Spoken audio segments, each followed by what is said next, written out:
All right, guys, our second panel of the day will be tackling a very important topic about the generation of women in science.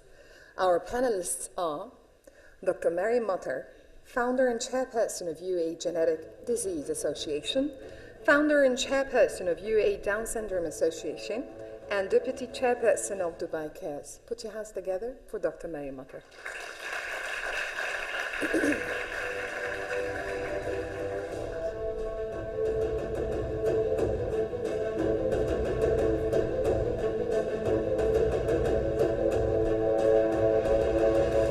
We're also having Dr. Hayat Sindhi, a Goodwill Ambassador of UNESCO, advisor to Secretary General His Excellency Mr. Ban Ki-moon, and founder of IT Institute. Please put your hands together to Dr. Hayat Sindhi.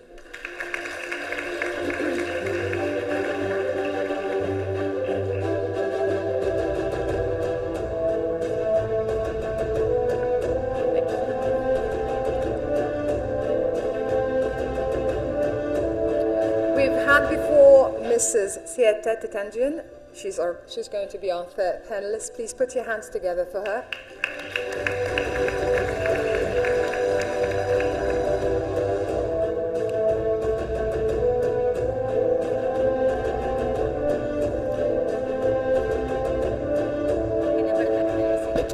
Also, we're going to have Dr. Habiba Safar. Please put your hands together for her. She's the director of Khalifa University Biotechnology Center, assistant professor also for engineering. Thank you.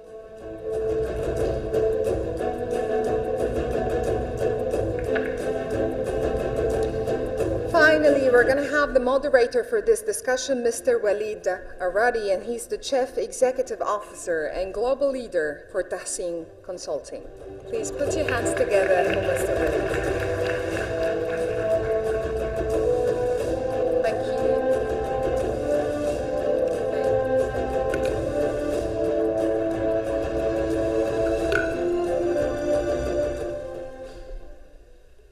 Is this on? Everyone can hear me? Yeah. Okay, welcome to our panel. Good morning. The discussion today is about women in the generation of women in science. It's a huge field. We all agreed in the back room that actually half an hour is not enough. We probably need several hours to discuss this, so I'll get right to it. Most, if not all, Arab countries have indicated their desire to move towards knowledge-based economies. While a lot of analysts might disagree what a knowledge-based economy is or what it means, one thing is for sure that STEM fields, science, technology, engineering, and mathematics, are central to achieving that objective. Women are an integral part of our societies and our economies, and they are integral to achieving the goal of moving towards knowledge-based economies.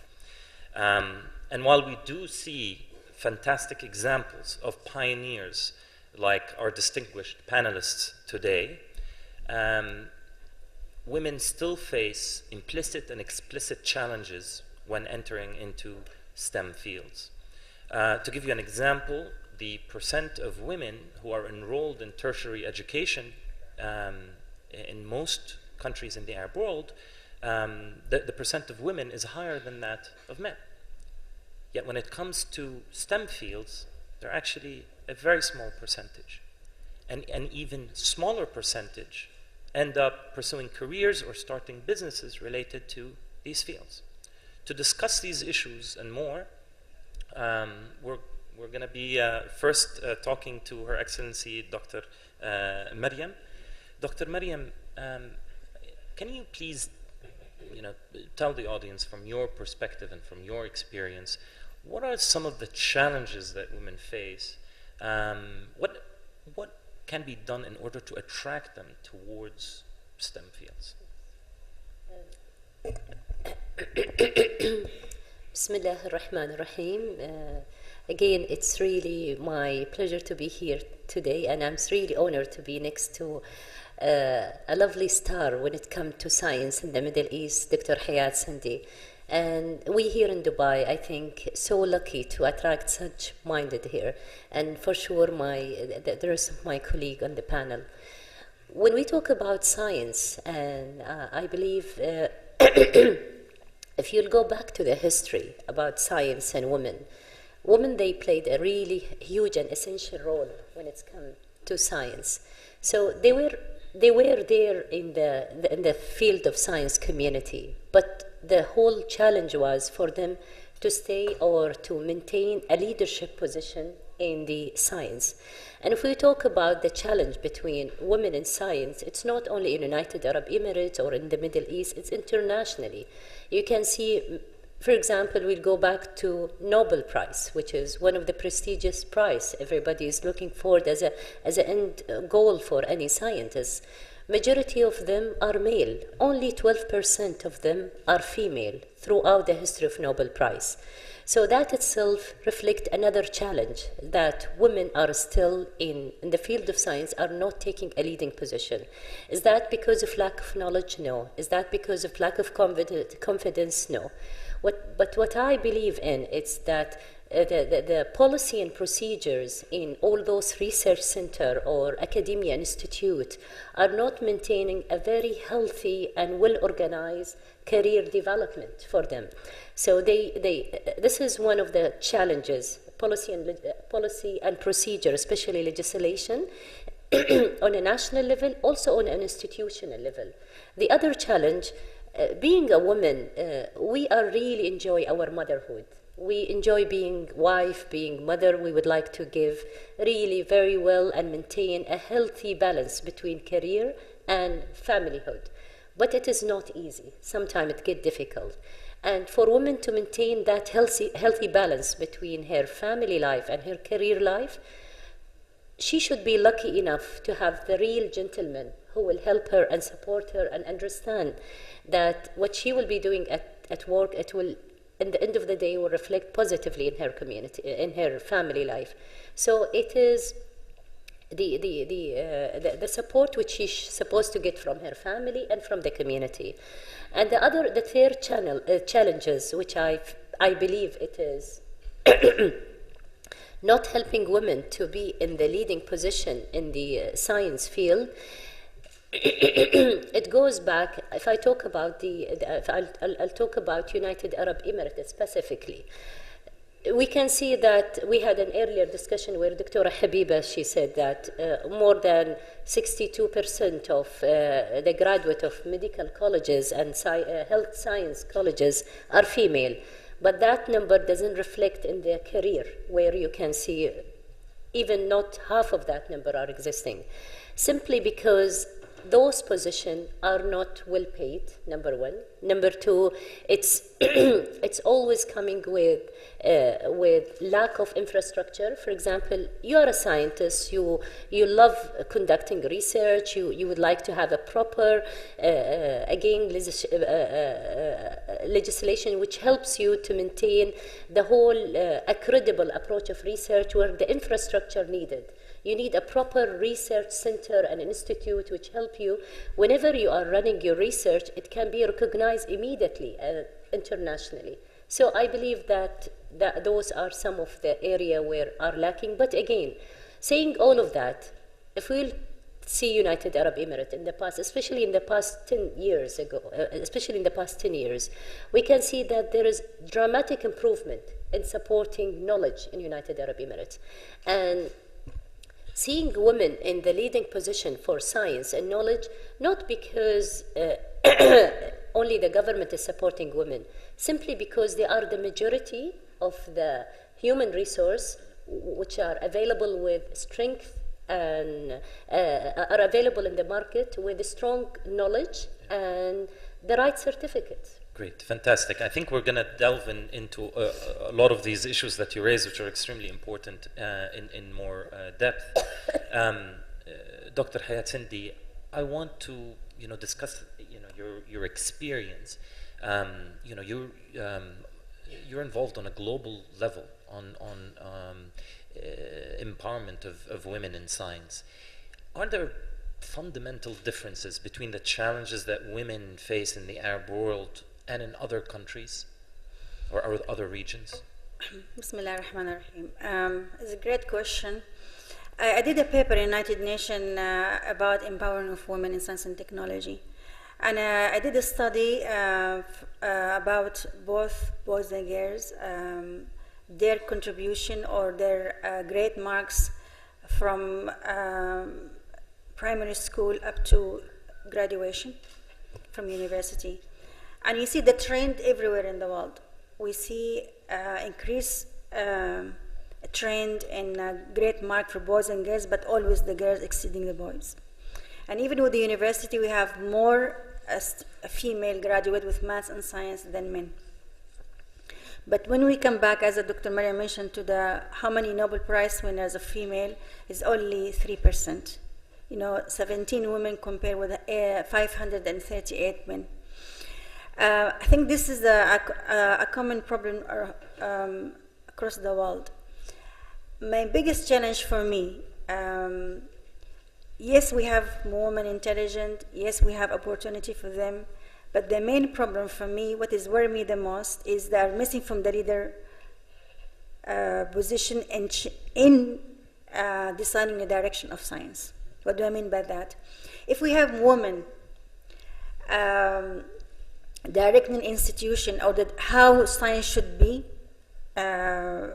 what we focus on, we wouldn't have nuclear weapon, we wouldn't have killer laser beam, we wouldn't have fast cars, we'll have something else. Artificial intelligence now is going to take over by the world. And I asked a group of men and a group of women, if we have artificial intelligence with robots, what will you use it for? Most men, they said we use it in the minefield, which is understandable to save lives. Most women, they said we use it to test for Ebola and contagious diseases. We think differently, but both of us complement each other.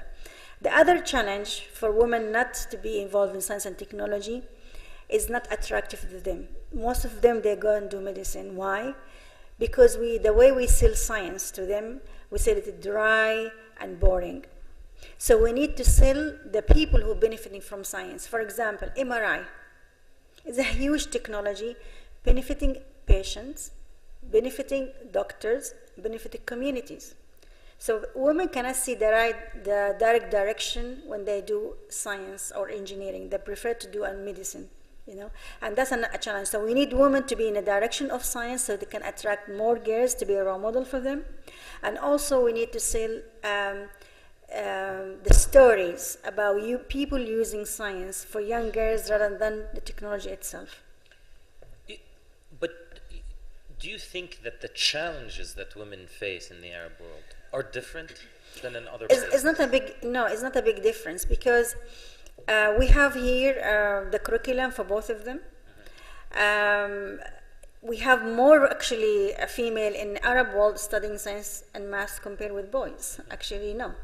But as I mentioned, when they go for the career to work in the private sector, the drop, for example, in Saudi Arabia, the drop from 66%, and this is the UNESCO statistic, drop to 1 or 2%. Why? Because it's not attractive for them. They don't want to do computers, they don't want to do engineering, they want to be doctors because they want to see the human connections. Women by themselves, they want to see the human connections. And the benefit of that we lack in our society. Let me give you an example. When the airbags were designed in early days, most of the decision makers of the team of designing the airbags were men. So they thought about to protect the driver. But they end up, a lot of women and children, catastrophe accidents, and they died. Not until the woman became in a decision maker team, she thought about the driver, and we have the side airbags because of women. That's her mentality. She wants to have a direct help. So it doesn't matter, there's no big difference. Yes, maybe we need to have more inject. I think maybe Habibi will talk about that. Money for research. Maybe we want to have the freedom of research. But in terms of her capability, Arab women are capable like any woman in the world, not more intelligent.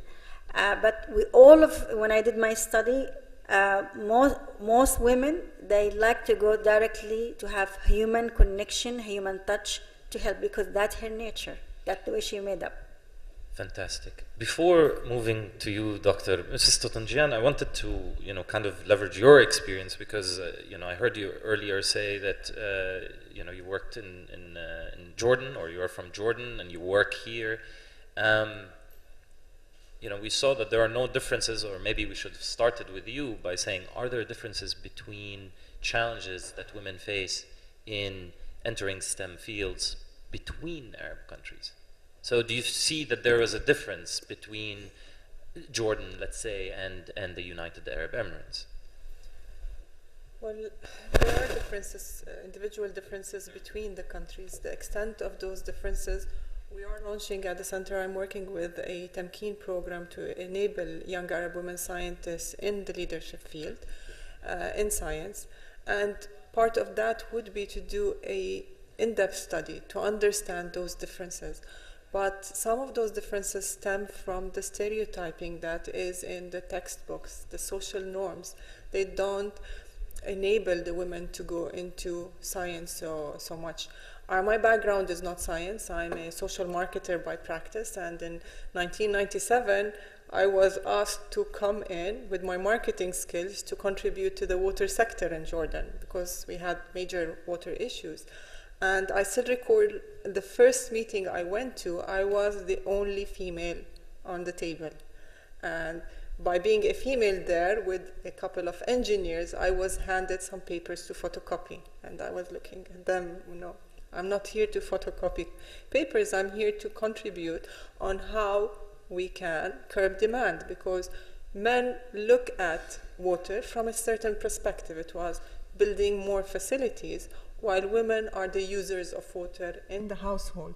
So I would just like to contribute to what my previous colleague said. We bring a different perspective. We're not in competition or that we're claiming we understand more, but we bring a different perspective to the table, that if it's overlooked, the final product might be rejected or it might not achieve the intended purpose. So it is very important to bring that perspective, and I think that's why a lot of countries, not only in the region actually, there are leadership programs in Canada, there are in Africa, in the US. We've been trying to look at those models to see how we implement them in the Arab region, but we're not unique in that perspective.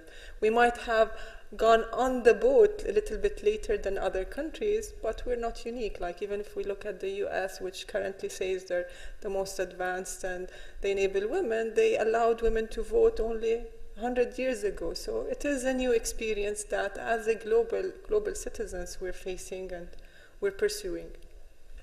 You mentioned education, and I want to take this to the next level with you, Doctor. Do you feel that you're an educator, do you feel that there are biases in the offerings that are available to women, the curriculums? Is that something that you see as a challenge or not? Bismillah ar-Rahman ar-Rahim. I believe the number of female choosing a science as a major has outshined men's number. And in UAE, 2/3 of female that are majoring in science, but the number does not replicate in the work. That's because of a lot of issues that my colleagues shared. I've been working in academia for 5 years now. In Khalifa University, we have equal opportunity for female and male. We have an approach that says education is for everyone. And that's reduced the gap, the gender gap between female and male. We have more than 50% are female engineer, and same with male. I think in the UAE, women are exceptions. That's because we have family, society, and leadership. They are encouraging girls as much as the boys. That's why we don't have any issue with the gender. But when it comes to the challenges of the female they face, I think challenges and obstacles is everywhere, in science, in business, in each step of our life. These challenges can be overcome by confidence, and education been proven it's a powerful weapon for women to give her that confidence. Basically, technical education, for example, it's a great tool for survival for women, but in a creative way. So I believe also creating a role model for women in science, which we can see it lately, has been in media great. They are playing a great role of creating a role model for young scientists. And as you can see, we have a lot of women. They are doing a great breaking ground discovery, like Dr. Hayat, mashallah. She is one of the pioneers in the biotechnology field, and Dr. Maryam Mutar, she done a lot of amazing job in the genetic field. So I get a lot of comments from female. They ask about science. They ask about the challenges and how it's difficult to do it. But to be honest with you, I got all my 3 degrees from 3 different continents, from US, from Europe, UK, and the PhD from Australia. In each country, I can't tell you how many times I've said it, that we are in a great nation. We have a great leadership in our country in terms of encouraging women in science.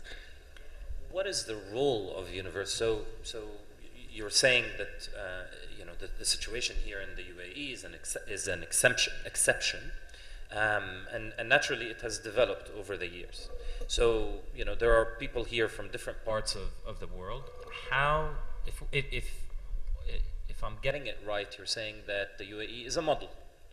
So specifically with the education system, with universities, let's say, how can that model be replicated in other countries? What is it that makes the UAE special? So leadership is one. I think one of my favorite quotes from His Highness Sheikh Mohammed bin Rashid is, he said something along the lines of, we don't empower women, we empower societies with women. And I think that's absolutely fantastic and very visionary.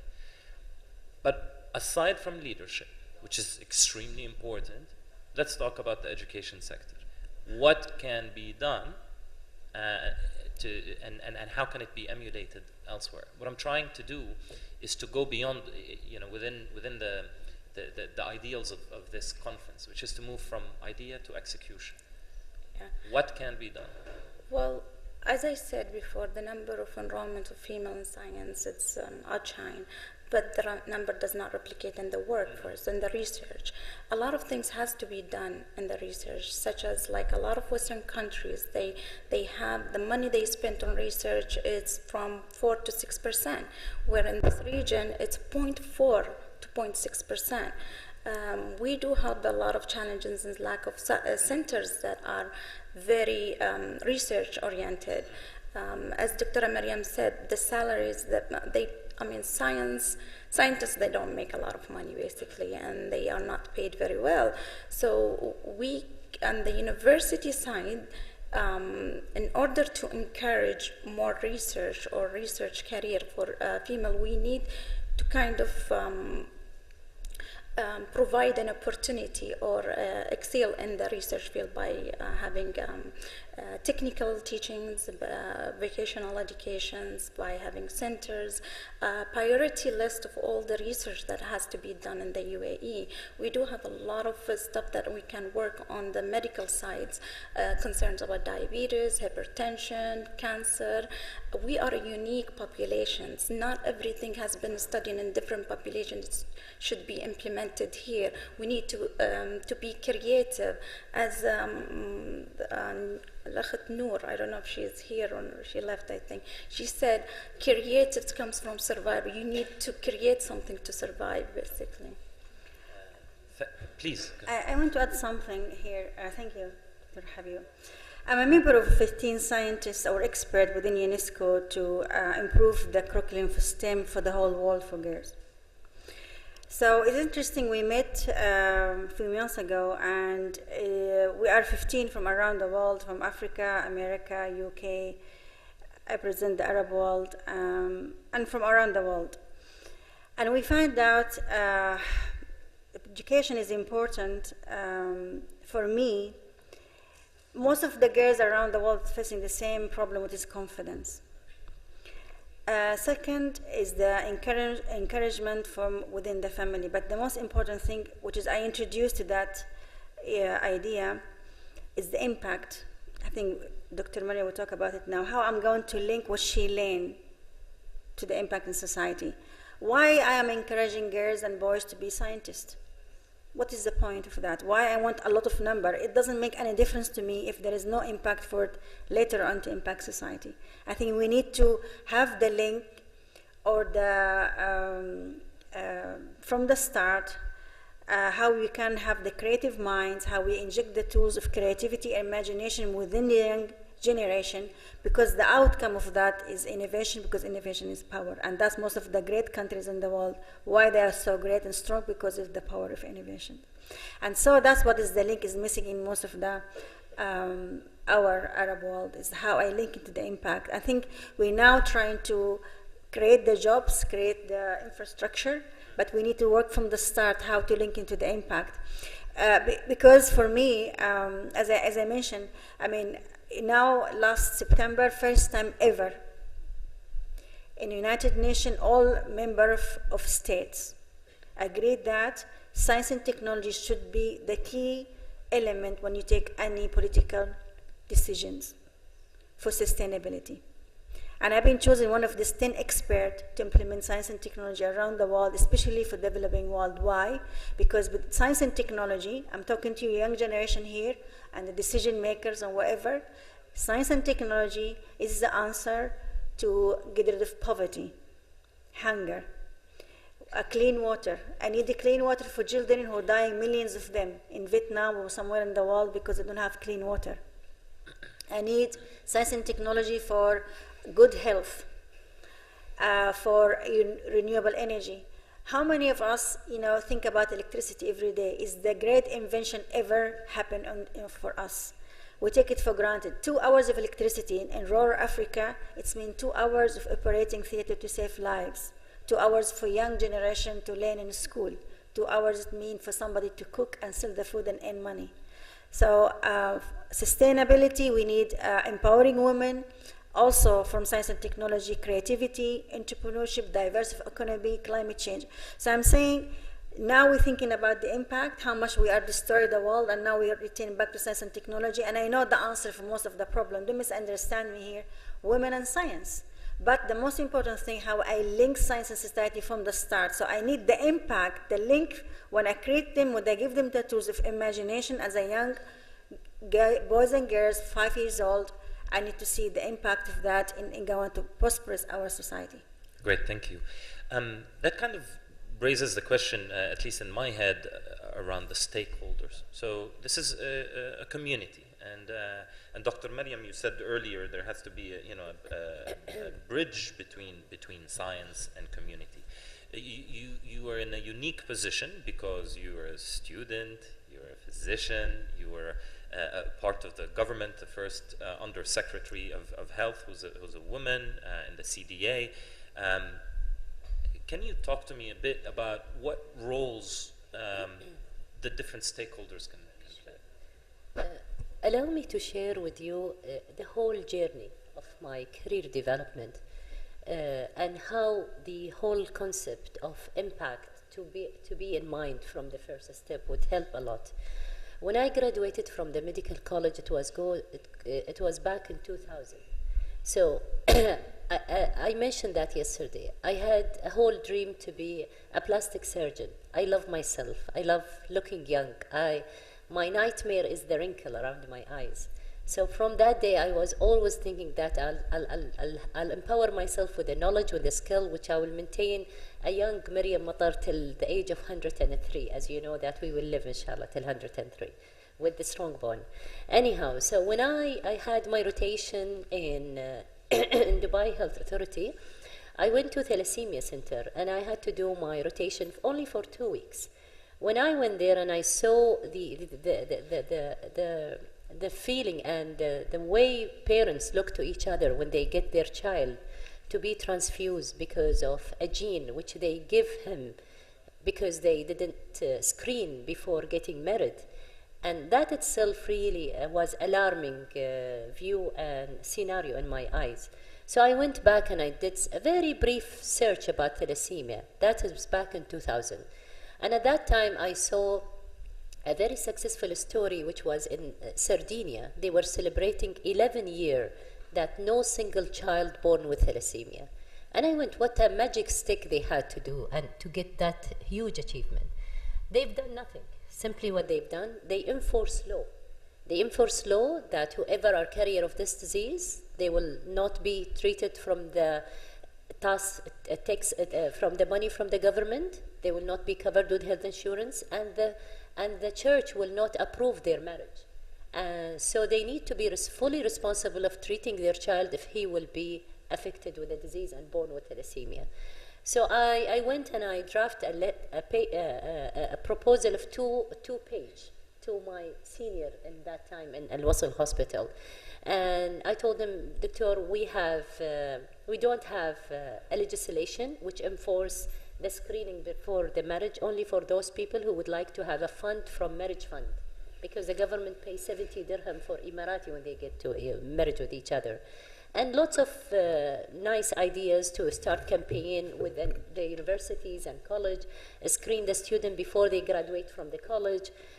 I do remember when I took that page to him, he told me, Miriam, that's really great, very nice, Binti. But Miriam, you're just graduate, Mama. Yani, please focus on your work, treat your patient. The patient will come to you. That's what you will do. It's the best thing, Miriam. Leave the legislation for the decision maker. خلي القوانين حق وزارة الصحة. أنتِ ركزي على شغلك. So when I came, I'll make it very short. So when I came back home, and my mother, every day she will see me happy, smiling, talking about the story with my patient. She saw me unhappy. She said, Mama, شو بلاك مويمة, which means why you are not feeling good. I told her the story. Then she said, what can you do? I told her that they need to be screened. Within less than an hour, my mother, she came back to me. My mother, she is illiterate. She doesn't read and write, but she is full of wisdom. So she told me, Mama, in our neighborhood, I'm living here in Dubai. So every Friday, the lady, they gather for gossiping from 9 to 11 with the best coffee, best dessert. So she said, Mama, what about this week on Friday? I'll call the lady. And this time, instead of gossiping, please, can you tell us what we can do? And our neighbor's son getting married with the other neighbor's daughter. So I'll make sure they will come and you tell them what they have to do and where they can go and screen themselves. Imagine from a small initiative of my mother back in 2000. By 2005, I was a guest of honor in the cabinet when a legislation of pre-marital investigation was signed by His Highness. It was in force. So when I changed all my major, so I had another outcome that I want this legislation to be in place, and I have to make sure the new generation of UAE by 2032, they will have a better quality than mine. So I changed my career, I changed my specialty, I went to community medicine, and now I'm in the field of genetic. So what I've done, I start community activities. In the afternoon, I'll go and do my clinic in the primary healthcare clinic. But in the morning, I will initiate, I will volunteer, running everywhere, giving talk about the importance of such thing, and empowering myself. I was a physician. As a doctor, you know how to treat, but you don't know how to manage finance, you don't know how to manage many things. So my message to the young generation, and an answer to your questions, we shouldn't wait for the government to do the change. We shouldn't wait for this bridge to be built. Every one of us can do great work. If we will start with one mission, believe me, I started alone, but suddenly I saw myself, I'm on a table of all the Director General of Dubai government. I am in the majlis of all the ruler of United Arab Emirates, from Abu Dhabi till Fujairah. And I was not even in any senior position. I was only a physician. But when the community will see that a scientist or a person in health science having a very clear outcome for the community, she is working, she's studying in genetics and medicine, but her aim is to empower her community and to make sure that there is legislation, there is enough human resource, there is a proper research center, but will end up with a mission which will help the community. It's not only me getting my PhD or getting my specialty. I do that for myself, but in the end of the day, I plan my vision, which will reflect directly throughout the process to the community. So you've identified kind of, two main stakeholders, let's say. It's the self, the individual, which sometimes we don't think of us as stakeholders. The community, I think also the government. Dr. Hayat, with your work in I2, you talk about Ecosystem. ecosystem. And you talk about an ecosystem and essentially what entrepreneurship and social innovation can do as part of that. Can you tell us a little bit more about this, and specifically in terms of how we can increase the number of women in STEM fields? I'm going to give a presentation after this about I2. Give us a litmus. I just want to add more about the stakeholders. I think very important to have the governments, investors. Unfortunately, our investors, if you want to talk about social innovation, which is mean how I'm going to change a product, idea to product, how I'm going to have the tools of science and technology lift up the community from hardship. Social innovation is a completely different thing. Just if I wanted to encourage people to be scientists, fine. But I am very much pro social innovation. That's mean I need the whole community, the ecosystem of donors, families, inventors, government, to be all of them within part of that change.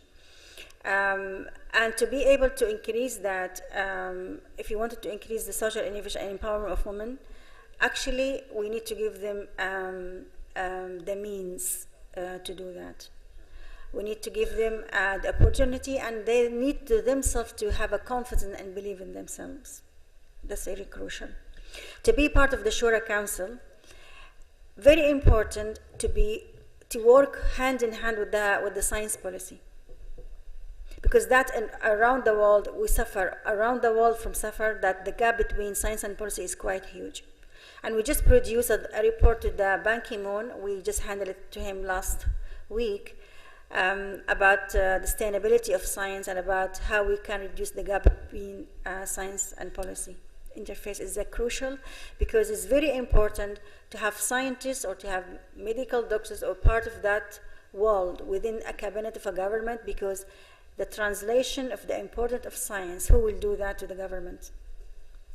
Because the real changes only happen at the government level.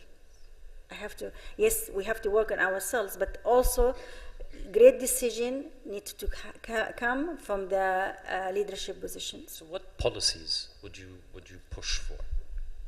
If the main stakeholder, you're saying, is the government, you as a doctor who has a lot of experience, who has a lot of exposure to many different regions in the world, what policy changes do you think need to happen?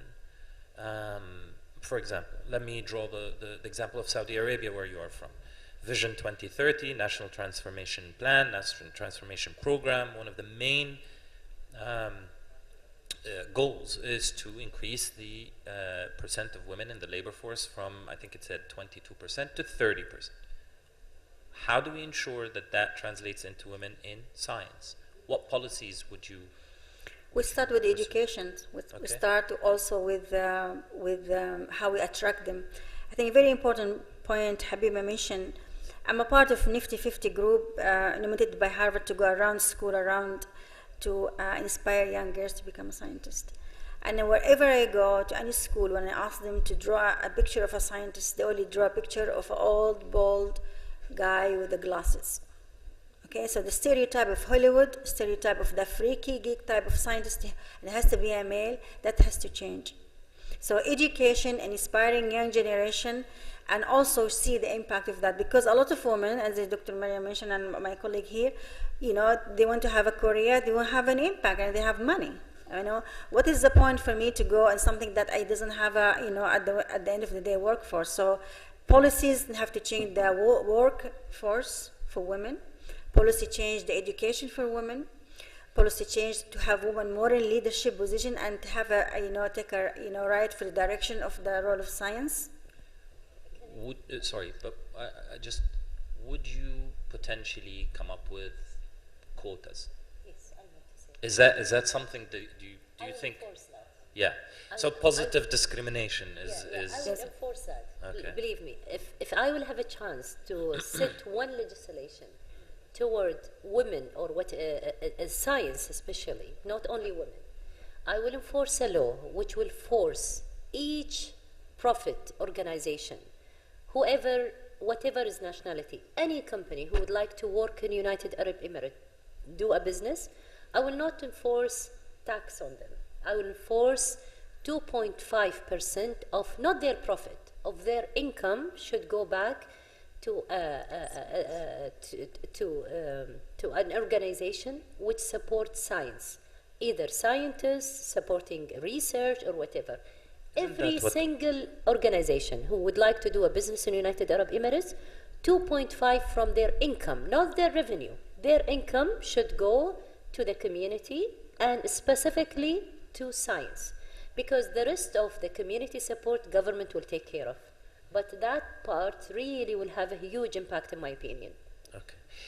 Mrs. Tutanjian, I want to focus on, we talked about different stakeholders. I want to talk about civil society institutions and how you bring together, I know there's a program that ICBA recently launched about basically training women in science, and that included the Islamic Development Bank, ICBA, as well as the Bill and Melinda Gates Foundation. Can you talk to us a little bit about that program and how that can be scaled across the region?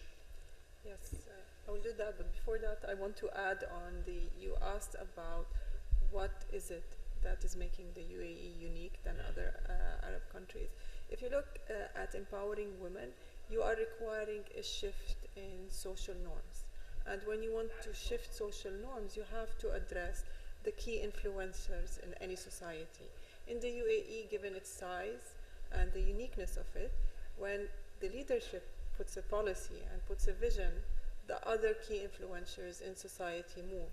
You look at other Arab countries and there's a little bit of a conflict between what the leadership sets and maybe what the other key influencers in society are. And you look at those are the schools, the educators, the school textbooks that put certain stereotyping for women.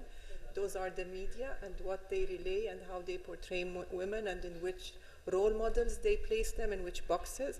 And they're the religious leaders, and there are others also in society. So we need to look at those dimensions and how they work together.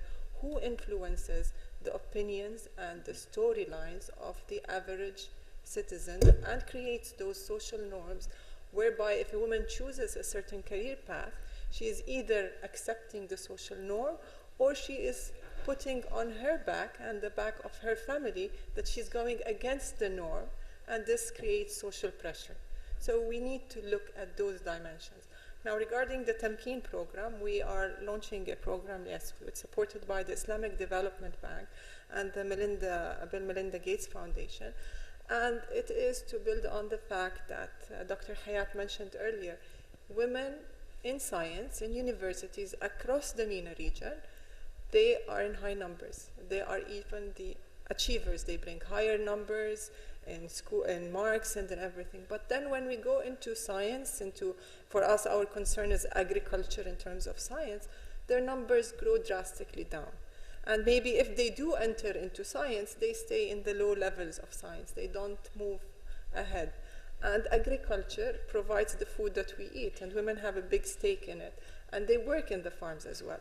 So what we decided to do is, let's see a program of how do we enable women to grow, to become decision makers in the agricultural field. And that's across all the MENA region, by the way. We haven't seen many differences in the agricultural sector. And the starting point for us is to look at what really women need. So I can't say how we were going to scale it right now, because we need to understand, if we want to change the culture, if we want to empower the women, we need to understand the barriers they're facing. And that's why we're doing focus groups, within each region to understand these barriers and to understand if there's a difference between the barriers women in the GCC are facing than those in the Levant are facing, than those in the Maghreb are facing. So I would be able to answer your question much better in 4 to 5 months once we get the feedback from the women back. Very good. Dr. Habiba, we come full circle on that topic of women dropping off after university and not pursuing careers in science. What can be done from a policy perspective, do you think, in order to guarantee that women enter, after they graduate in STEM fields, they enter into the field that they were trained in? Briefly, please, sorry, because we're over time. I think as Dr. Hayat said, it's create job opportunity for them in research by building state-of-art centers. I know Ministry of Higher Education are doing a great job of providing scholarship to pursue postgraduate studies for women and male, to have more emphasis in the science. It's also for universities to have like kind of incentive or scholarships for top scientists to pursue their PhD. As I always say, PhD is permanent head damage, but it's worth it. So I think also adopt a lot of programs like L'Oreal Women, Science for Women programs, encourage them more into the field of science. Great. Are there any questions? Maybe we can take 2 questions. Okay, before you, any second question? Just one? Okay, please go ahead. Yeah, my name is Shubham. I am from IMT Dubai. I want to ask that when it comes to workplace, women are paid less in terms of compensation, be it anywhere across the globe. So what do you think is the main reason or the psychology running behind this? And how does it act as a deterrent for the women to step into the STEM research and all? Who would like to? From academia, male and female are paid the same, but it's based on a strict education level. That's from the academia and faculty of female and male, but I don't know others industrial. I've worked in organizations that mainly also have open salary and grade policies, but it is coming out that there is a disparity in the because payment. there are a lot of cultural and social differences between the parts of the globe, but this is common in all the regions. Yes. So how this psychology? Sorry, I wonder if it's an issue of equal pay, which is important. Yes. But I think also our panelists indicated that women are not reaching these leadership levels to be able to compare the payment that is being made for between men and women. So, for example, if you look at a pyramid and you look at the top, there's the percent of women there are lower than men. Maybe once they get there, potentially there might be based on what we heard from just 2 of the panelists, it seems that payment seems to be around the same. But women are not even getting there in the first place. Okay. That's it. Okay. Thank you very much. I really appreciate it. And thank you for giving us the opportunity. Thanks. Very well.